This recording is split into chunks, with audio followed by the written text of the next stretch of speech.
जल्दी अध्यात्म की स्थिति जागृत हो जाए। अध्यात्म का स्वरूप क्या है? जैसे रोज हम अध्यात्म शब्द का प्रयोग करते हैं, तो अध्यात्म किसे कहते हैं? प्रभु के सिवा और कुछ स्मृति में न रह जाना, इसे भक्ति संबंधी अध्यात्म कहते हैं। और ब्रह्म के सिवा कुछ नहीं है और वही ब्रह्म यहां है, ऐसा अनुभव होना, न किसी से राग, न द्वेष, न कोई द्वंद्व, ऐसे महापुरुष को अध्यात्म स्थित कहा जाता है। वो ज्ञान मार्ग का अध्यात्म का है। और मेरा कुछ नहीं, जो कुछ मेरे पास है वो सब समाज सेवा के लिए है, और भगवत भाव से जो सेवा परायण है उसे कर्मयोगी कहते हैं। कर्मयोग, भक्ति योग और सांख्य योग अर्थात ज्ञान योग, ये तीनों अध्यात्म के अंतर्गत हैं। अध्यात्म का तात्पर्य है मैंपन, मेरापन, ये केवल स्वरूप में स्थित हो जाना। मैंपन, मेरापन श्री भगवान में स्थित हो जाना। मैंपन, मेरापन समस्त जगत के हित में स्थित हो जाना। ये कर्मयोग, भक्ति योग, ज्ञान योग, इसी को अध्यात्म कहते हैं। अध्यात्म की ऊंचाई कोई भी द्वंद्व, कोई भी संग, कोई भी भोग उसे आकर्षित ना कर पावे, उसे कहा जाता है अध्यात्म की ऊंचाई। अध्यात्म की स्थिति ब्रह्माकार स्थिति, भगवदाकार स्थिति, जगदाकार, जगत में एकमात्र जगदीश भगवान के सिवा कोई नहीं, ऐसा जिसको है। श्रीपाद कह रहे हैं, स्वांतर भाव विरोधनी व्यवहृति सर्वासनैस्त्यज्यताम्। बहुत जोर की बात है। यदि भगवत प्राप्ति करनी है तो अपने भाव के विरोधी भावों का त्याग कर दे। कैसे? शनैस्त्यज्यताम्, धीरे धीरे, सहसा कोई कसम न खावे। ये सब मूर्खता होती है। आज के बाद ऐसा ऐसा, फिर दूसरे दिन, फिर तीसरे दिन का नहीं, आदेश कर रहे हैं। सर्वांतर भाव में देखो कि तुम्हारे अंदर भगवत प्राप्ति की विरोधी वृत्तियां कौन सी हैं, और उन विरोधी वृत्तियों को डायरी में नोट करो या अपने दिमाग में नोट करो, और फिर सर्वासनैस्त्यज्यताम्, धीरे धीरे एक एक त्यागो, और जो त्यागो उसे पुनः स्वीकार मत करो। स्वीकृति हृदय से होती है, स्वीकृति नहीं होनी चाहिए, बस खास बात है ये। स्वीकृति अगर नहीं है ना तो विषयान ग्रहणंत मुंचंत, वहां कोई फर्क नहीं पड़ता। और स्वीकृति है तो विषय सेवन करो या ना करो, कोई फर्क नहीं पड़ता, बंधन वैसे ही बना रहेगा। सारा खेल स्वीकृति का है। प्रारंभ में रूप से त्याग करना है भोगों का, स्थिति भोग राग के त्याग की है। स्थिति में राग का त्याग है, भोग तो यथावत सृष्टि में बने रहते हैं। राग रहित होकर वो भोगों में विचरण करने वाला महापुरुष भी किंचन मात्र नहीं बंधन को प्राप्त होता। पर वो एक स्थिति है जहां सब भगवत स्वरूप है। प्रारंभ में स्वांतर भाव विरोधनी, जो अंतर में भाव, जैसे हमारा अंतर भाव है सहचरी भाव, हम वृंदावन नित्य विहार रस के उपासकों का प्रिया, जो हमारी प्रिय स्वामिनी, प्रिय सखी, हम उनकी सखी, हम उनकी नित्य दासी।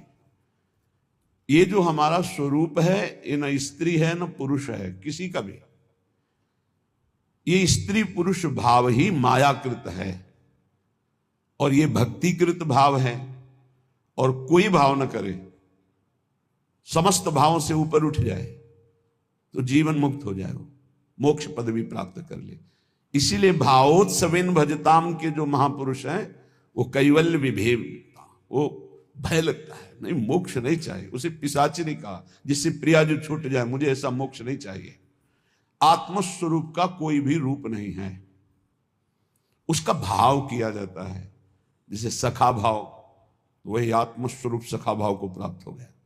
वात्सल्य भाव, गोपी भाव, सहचरी भाव, ये भाव भागवतिक है। इसलिए वो मुक्ति को प्राप्त ना करके परम भाव देह को प्राप्त करके अपने आराध्य देव के समीप अनंत काल तक के लिए, जो ज्ञानी जन है वो ब्रह्म भाव में स्थित होते हैं, आत्मस्वरूप में। इससे उनका मोक्ष हो जाता है। मोक्ष का मतलब ब्रह्म में मिल गए, और भावदेह का मतलब अपने इष्ट के समीप रह करके परम सुख का रसास्वादन करना। तो स्वांतर भाव विरोधिनी व्यवहृति सर्वासनित्यजताम। अब अंतर्भाव विरोध में बहुत कुछ है। भोगों की आकर्षण वृत्ति से बच पाना, अभी आप सुन रहे थे भूरी सखी प्रार्थना कर रही, हम प्रार्थना से ही बच सकते हैं। ये आपको सच्ची बात कहते हैं, पूरे जीवन के अनुभव की बात कहते हैं कि गुरु कृपा से ही भोगाग्नि शांत होती है। जो भोगों के प्रति वैराग्य होता है, घृणा का भाव होता है, इसे अच्छे से समझ लीजिए, ये गुरु कृपा से होता है। ना भोगने से शांति मिलती है और ना त्यागने से ही पूर्ण शांति मिलती है। भूत के लड्डू हैं। त्याग शब्द पर ध्यान देना, हम वैराग्य या उपरति नहीं कह रहे। त्याग का अर्थ होता है परमार्थ में मैं चल रहा हूं, मुझे नहीं भोगना, पर उसमें सुख बुद्धि है तो अशांत रहता है। तन त्यागे और मन गही रहे, दोनों ही दुख होए। अब अगर भोगे तो ये भूत के लड्डू है नहीं, उसमें सुख है नहीं। बार बार बार बार भोगते हुए पूरा जीवन चला जाता है, वो कामाग्नि और प्रज्वलित होती रहती है, वासना और प्रज्वलित होती रहती है। अगर कहीं वो भगवत मार्ग में गुरु का वर्ण करके चलने की कोशिश करे तो ये आकर बाधा खड़े कर देते हैं। विद्या, रूप, महत्व, कुल, धन, यौवन, अभिमान, ये अंतर्भाव विरोधिनी, ये स्वरूप देह नहीं प्राप्त होने देते। विद्या का अहंकार, श्री बिहारी देव जी कह रहे, पांडे पढ़ी पढ़ाए बक बहके, बड़े ऊंचे महापुरुष हैं। कह रहे पांडित्य किसे कहते हैं उसे समझो। भगवान ने गीता जी में पंडित किसे कहा है। हम लोग पंडित को जाति पक्ष में ले लेते हैं कि पंडित कौन बोले, हो पंडित जी, दुबे जी, तिवारी जी, मिश्रा जी, वो पंडित जी। और भगवान पंडित किसे कह रहे हैं? कह रहे विद्या विनय संपन्ने ब्राह्मणे गविहस्तनी स्वने च स्वपाके च पंडिता समदर्शिनः। पंडित कौन? बोले जो समदर्शी है, जो विद्या विनय संपन्न ब्राह्मण में, गाय में, कुत्ता में, चांडाल में, हाथी में एक ही परमात्मा को देखता है, वो समदर्शी है, वही पंडित है। पंडित कौन? जो समदर्शी है। बोले यहां पढ़ पढ़ के बक बक करके अपने को मान रहे हैं, ये अंतर्भाव विरोधिनी बात की समझना है। परमारथ सपने नहीं सूझो स्वार्थ ही को सह के पाणे पढ़ी पढ़ाई बकी बहके। विद्या का जो अभिमान है इस स्वरूप बोध नहीं होने देता। नायमात्मा प्रवचने न लभ्या न मेधया न बहुना श्रुतेन। बहुत बुद्धिमान, बहुत विद्वान, बहुत श्रवण और कथन करने वाला, पर अहंकार है, इसलिए ना भक्ति उत्पन्न हो पाएगी और न ज्ञान प्रकट हो पाएगा। विद्या का अभिमान हो जाना बहुत खतरे पे पड़ जाना है। बोले परमार्थ को तो स्वप्न में नहीं जान पाएगा क्योंकि अहम है और अपनी विद्या का प्रयोग स्वार्थ के लिए करने लगा, स्वार्थ के लिए। ये अंतर्भाव विरोधिनी वृत्ति है भागवती। विद्या का तात्पर्य है विवेक उत्पन्न हो जाना। विवेक का फल है संसार से राग त्याग कर स्वरूप बोध हो जाना या भगवान में अनुराग हो जाना, प्रिया प्रीतम के नाम रूप लीला धाम में आसक्ति हो जाना। यह है विद्वता का फल। तो बोले परमारथ सपने नहीं सूझो स्वार्थ ही को सह के पाड़े पढ़ी पढ़ाए बकी बहके। उपजत नहीं विवेक साच बिनु झूठे ही लालच लहके। सत्य का परिचय नहीं मिला। जैसे कल चर्चा में कहा था कि परमार्थ का ककहरा नहीं आता है और परमार्थ की व्याख्या की जाती। ककहरा का तात्पर्य होता है प्रारंभ से ही संयम और नियम को धारण करना। आप 10 संयम नियम सुने होंगे सत्संग में, कहीं कुछ नहीं। जब जैसे जो मनावे सो करो, जो मनावे सो बोलो। कोई सिद्धांत, कोई दिनचर्या, कोई महापुरुष का शासन नहीं स्वीकृत है। उपजत नहीं विवेक साच बिनु, झूठे ही लालच लहके। अंदर से झूठी वस्तुओं में लालच। झूठा क्या है और साच क्या है? साच क्या है? तो आ ब्रह्म स्तंभ पर्यंतम सर्वम मायामयम जगत, सत्यम सत्यम पुनः सत्यम हरिर्नामैव केवलम। ब्रह्मा से लेके तिनके तक, तिनके से लेके ब्रह्मा तक अगर कोई आशा है वो झूठी आशा है। कुछ भी है वो सब झूठा है। सत्य क्या है? तो बोले सत्य सत्य पुनः सत्य, त्रिकाल सत्य, तिर्वाचा सत्य, केवल प्रभु का नाम सत्य है। उमा कहूं मैं अनुभव अपना, सत हरि भजन जगत सब सपना। संपूर्ण जगत झूठा, सत्य केवल हरि नाम, प्रभु का नाम। भगवान शंकर कह रहे, शास्त्र क्या कह रहे?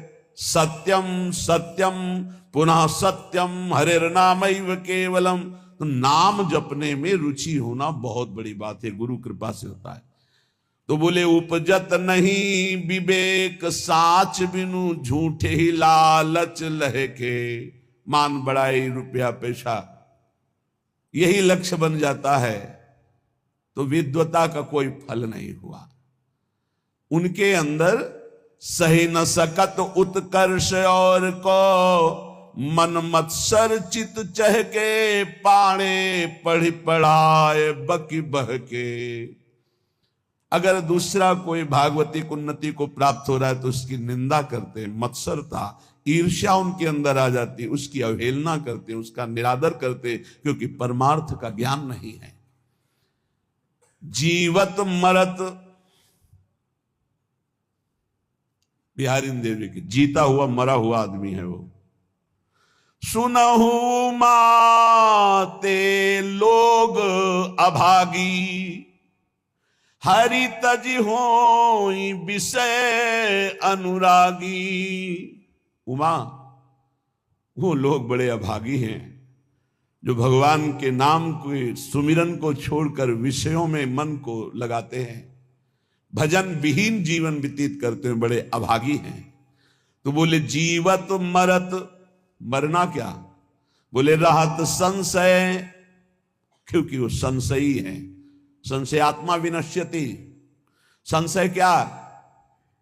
यश भगवान का गाते हैं, विश्वास रुपये में, भोगों में, संसार की मान प्रतिष्ठा में खास बात नहीं हुई।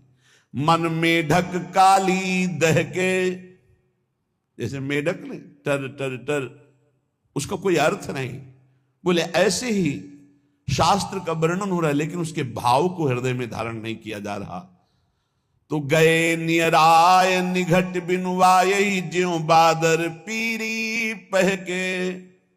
बादर है, वर्षा नहीं हो रही तो किस काम के? शास्त्र के बिल्कुल समीप पहुंच चुके हैं लेकिन उसके भाव को हृदय में नहीं धारण कर रहे।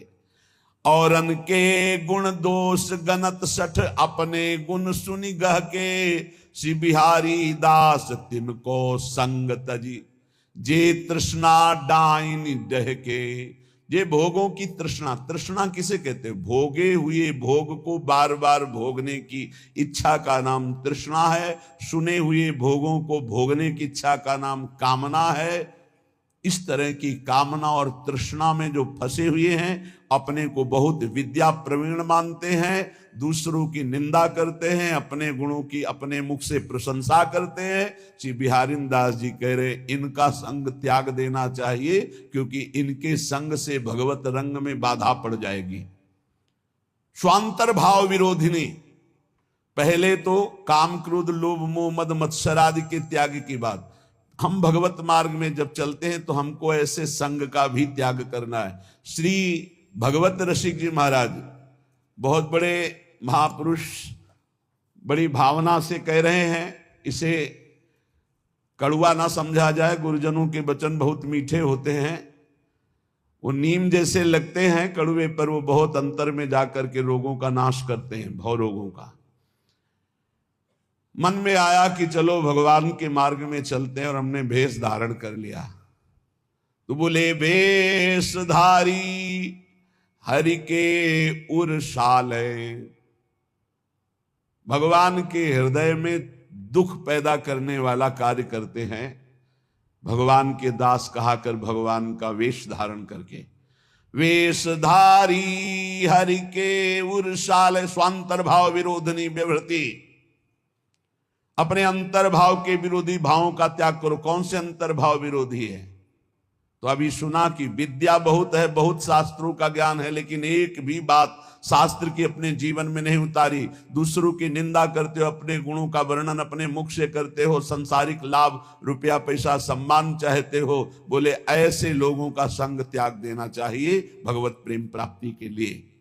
अब दूसरी बात, वेशधारी हरि के उरसाले। वेश भागवतिक है और भगवान को दुख पहुंचाते हैं।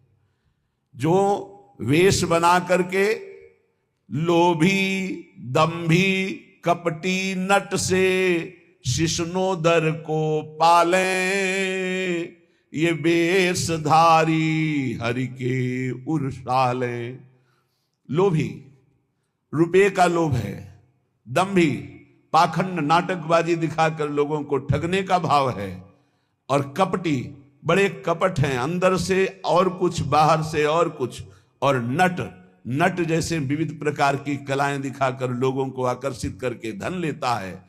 ऐसे जो हैं वेश धारण की हुई है, पर दंभ करते हैं, लोभ करते हैं, कपट करते हैं, पाखंड करते हैं, नट सा नाटक दिखाकर लोगों को आकर्षित करते हैं। शिष्णोदर को पालें। शिष्ण कहते हैं जनेन्द्री को, उदर संबंधी रसेंद्री। बोले जो जिभ्या और काम भोग के गुलाम हैं वो भगवान को बहुत दुख देते हैं, क्योंकि भगवत पार्षद वेश धारण करके वो ऐसा करते हैं। गुरु भयो घर घर में डोले, नाम धनी को बेचे, परमारथ सपने नहीं जाने, पैसन ही को खींचे।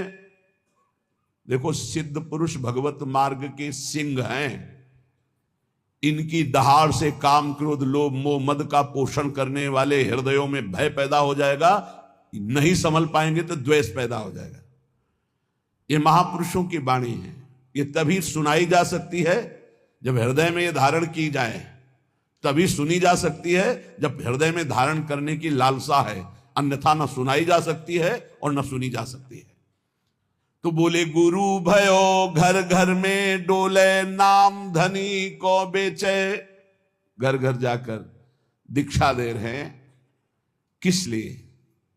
जगत मंगल के लिए नहीं कि चलो अगर 10-20 बार भी नाम जप करेगा इसका मंगल हो जाएगा। ये गुरुजनों का भाव होता है। निरंतर भजन तो कोई बिरला ही जिसके ऊपर अपार हरि की कृपा है, वही परम सुकृतवान, परम पवित्र अंतःकरण वाला निरंतर भजन का अभ्यास।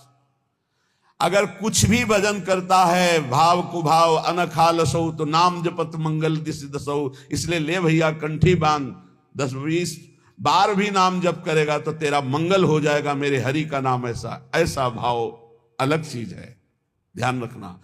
गुरु भयो घर घर में डोले, नाम धनी का बेचे,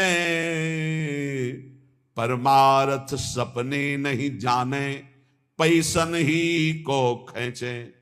परमार्थ का स्वप्न में भी ज्ञान नहीं, केवल पैसा कमाने के लिए गुरु मंत्र देना, कंठी बांधना। बोले ऐसे ये वेशधारी हरि के उरसाले, ऐसे वेशधारी भगवान को दुख देते हैं।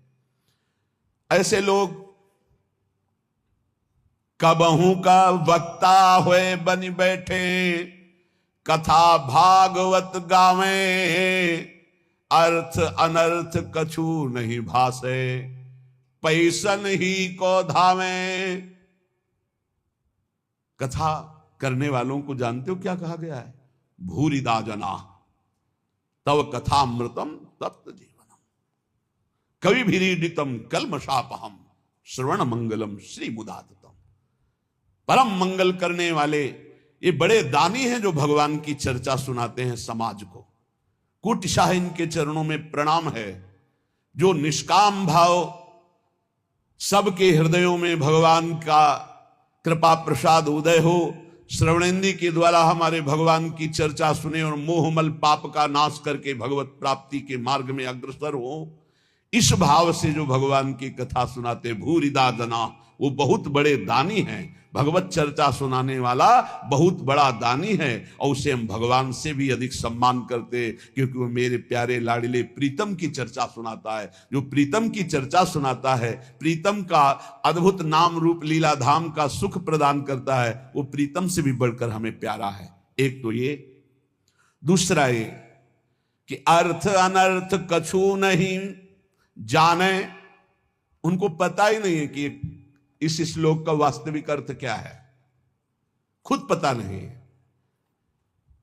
कभी कभी ऐसे लोग वक्ता होकर के बन बैठते हैं, भगवान की कथा का अर्थ का अनर्थ करते रहते हैं। इनको अर्थ अनर्थ से कोई मतलब नहीं, पैसा नहीं को धामे। बात ध्यान रखना।